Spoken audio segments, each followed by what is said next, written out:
السلام علیکم ورحمۃ اللہ وبرکاتہ۔ الحمد للہ رب العالمین والصلاة والسلام على رسوله الكریم اما بعد فاعوذ باللہ من الشیطان الرجیم بسم اللہ الرحمن الرحیم رب اشرح لی صدری ویسر لی امری وحلل عقدة من لسانی یفقهوا قولی۔ معزز ناظرین،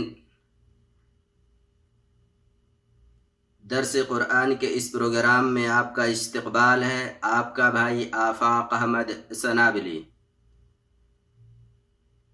معزز ناظرین، درس قرآن کے اس پروگرام میں ہماری گفتگو چل رہی ہے سورہ لقمان کا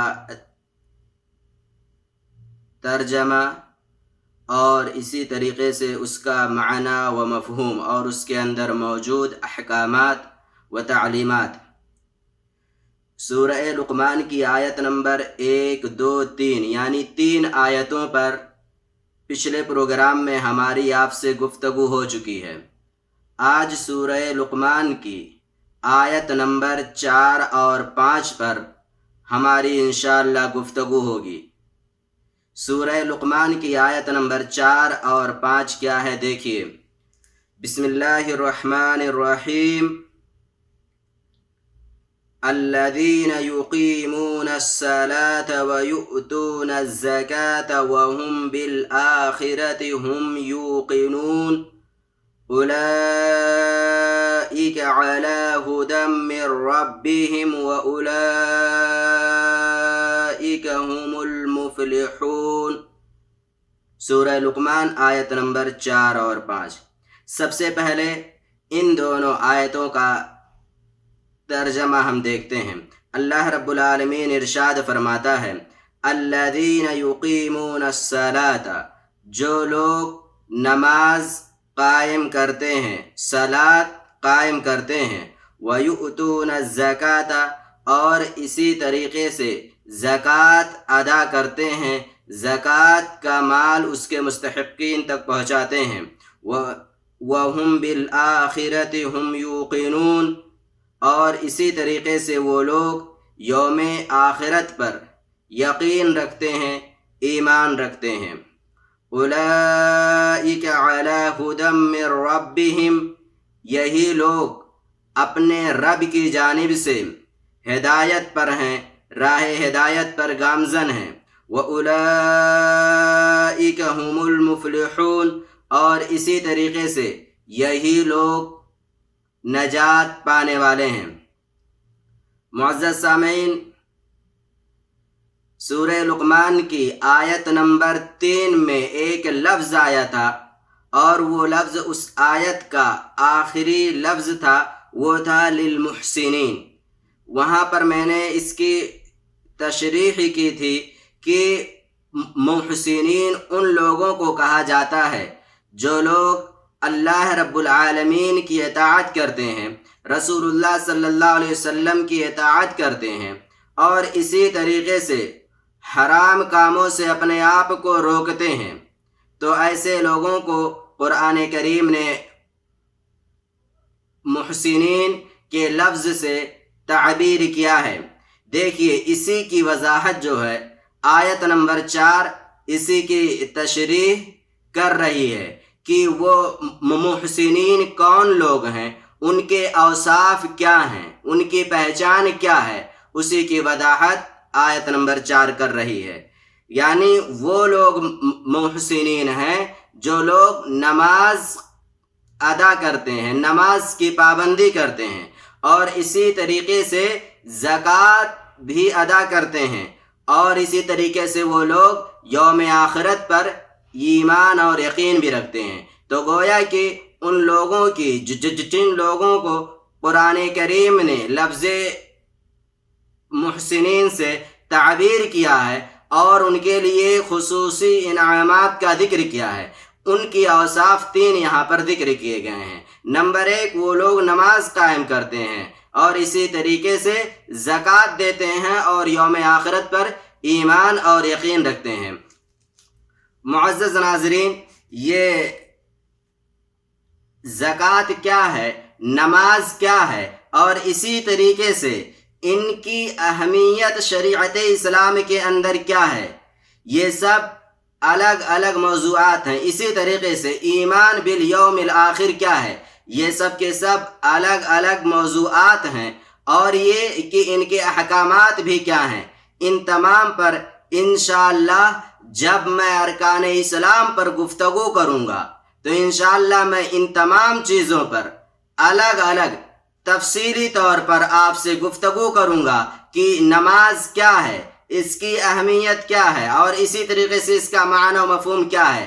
اگر کوئی شخص نماز چھوڑ دیتا ہے تو اور وہ پابندی سے نماز نہیں ادا کرتا ہے تو کیا وہ شخص دائرہ اسلام سے خارج ہو جائے گا یا دائرہ اسلام میں رہے گا؟ اسی طریقے سے زکوٰۃ کیا ہے، اس کی اہمیت کیا ہے، اس کے احکامات کیا ہیں، اس کے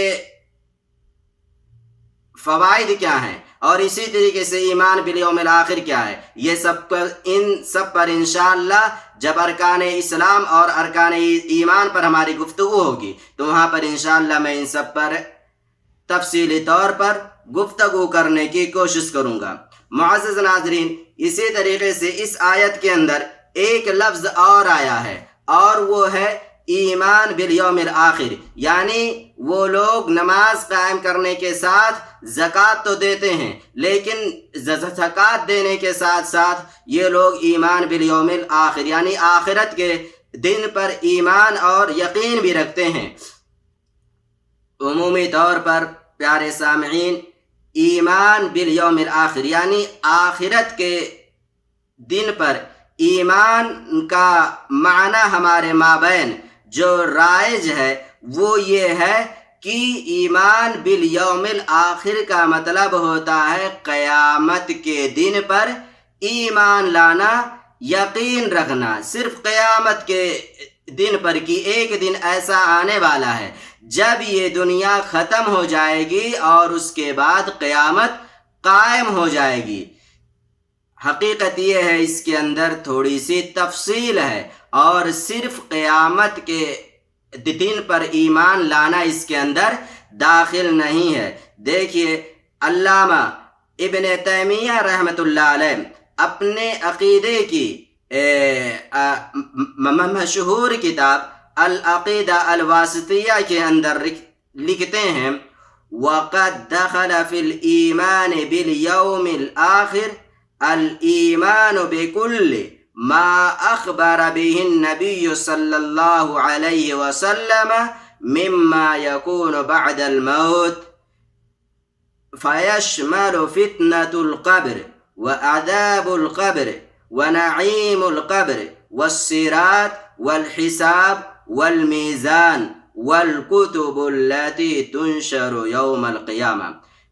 شیخ الاسلام ابن تیمیہ رحمۃ اللہ علیہ کہتے ہیں کہ ایمان بالیوم الآخر کے اندر وہ تمام کی تمام چیزیں داخل ہیں جن چیزوں کی، جن امور کی پیارے رسول صلی اللہ علیہ وسلم نے خبر دی ہے، لوگوں کو آگاہ کیا ہے، مما یکون بعد الموت، جو امور وجود میں آئیں گی، جو امور انسان کے موت کے بعد اس کے سامنے پیش آنے والے ہیں۔ فیشمل فتنۃ القبر، تو اس کے اندر فتنہ قبر یعنی ایمان بالیوم الآخر کے اندر فتنہ قبر بھی شامل ہے۔ فتنہ قبر کا مطلب یہ ہوتا ہے جب انسان قبر میں رکھ دیا جاتا ہے تو اس کے پاس 2 فرشتے آتے ہیں اور اس سے 3 سوالات کرتے ہیں، تو وہ 3 سوالات جو کرتے ہیں اسی کو کہا جاتا ہے فتنۃ القبر وعذاب القبر۔ اور اسی طریقے سے ایمان بالیوم الآخر کے اندر عذاب قبر یعنی قبر کا عذاب، ونعیم القبر، اور اسی طریقے سے قبر کی نعمتیں بھی شامل ہے. یعنی اگر انسان کے اعمال اچھے ہیں، وہ شخص نیک ہے، تو اس کے لیے وہ قبر باعث رحمت اور نعمت ہے. لیکن اگر انسان کے نام اعمال اچھے نہیں ہیں، انسان فاسق و فاجر ہے، تو وہ قبر اس کے لیے عذاب کا باعث ہے. اللہ رب العالمین ہمیں عذاب قبر سے محفوظ رکھے اور آخرت میں ہر طرح کی کامیابی دے.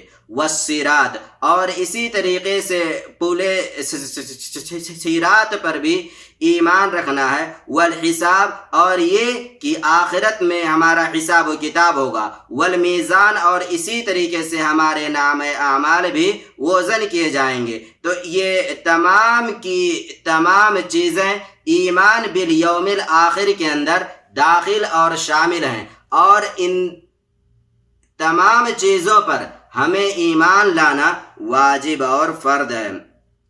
تو اللہ رب العالمین نے کہا کہ ایسے ہی لوگ جو نماز قائم کرتے ہیں، زکوٰۃ دیتے ہیں اور آخرت میں ایمان رکھتے ہیں، یہی لوگ کیا ہیں؟ اپنے رب کی جانب سے ہدایت پر ہیں، اور یہی لوگ آخرت میں نجات پانے والے بھی ہیں. اب معزز ناظرین، یہاں پر ارکان اسلام اور بھی ہیں، اور اسی طریقے سے ارکان ایمان بھی اور بھی ہیں، لیکن اللہ رب العالمین نے یہاں پر صرف 3 ہی کا تذکرہ فرمایا. ارکان اسلام میں سے 2، نمبر 1 نماز پڑھنا، نمبر 2 زکوٰۃ دینا، اور ارکان ایمان میں سے صرف 1 کا تذکرہ فرمایا. چونکہ ارکان ایمان اور ارکان اسلام میں یہ 3 چیزیں بڑی اہمیت کی حامل ہیں، سب سے زیادہ اہمیت کی حامل ہیں. اسی وجہ سے اللہ رب العالمین نے ان تینوں چیزوں کا تذکرہ خصوصی طور پر فرمایا ہے. حقیقت یہ دیکھیں، جب ایک شخص نماز ادا کرتا ہے تو اس کا معاملہ کیا ہوتا ہے؟ جب نماز ادا کرتا ہے، اللہ رب العالمین نے فرمایا بسم اللہ الرحمن الرحیم، ان الصلاۃ تنہی عن الفحشاء والمنکر، کہ یہ نماز جو ہے انسان کو بے حیائی اور فحاشی کے تمام امور سے روک دیتی ہے. گویا کہ ایک شخص اگر نماز کی پابندی کرتا ہے تو وہ شخص تمام محرمات سے اپنے آپ کو محفوظ رکھ سکتا ہے، وہ اللہ رب العالمین کی زیادہ سے زیادہ اطاعت کر سکتا ہے، بے حیائی کے کاموں سے دور رہے گا. اسی طریقے سے اگر انسان زکوٰۃ دیتا ہے تو ایسی شکل میں اس کا مال ہمیشہ پاک و صاف رہے گا. اور اگر ایمان بالیوم الآخر اگر کسی کو حاصل ہو گیا، اگر آخرت کے روز پر وہ شخص ایمان لے آتا ہے، تو اور امور پر ایمان لانا اور آسان اور سہل ہے. اللہ رب العالمین سے دعا ہے، الہ العالمین تو ہمیں اللہ کے رسول صلی اللہ علیہ وسلم کی اقتداء اور اتباع کرنے کی توفیق دے، آمین. اور اسی طریقے سے تو ہماری عذاب قبر سے حفاظت فرما، اور آخرت میں ہمیں انبیاء کرام، صدیقین اور شہداء کرام کی رفاقت نصیب فرما، آمین. والسلام علیکم ورحمۃ اللہ وبرکاتہ.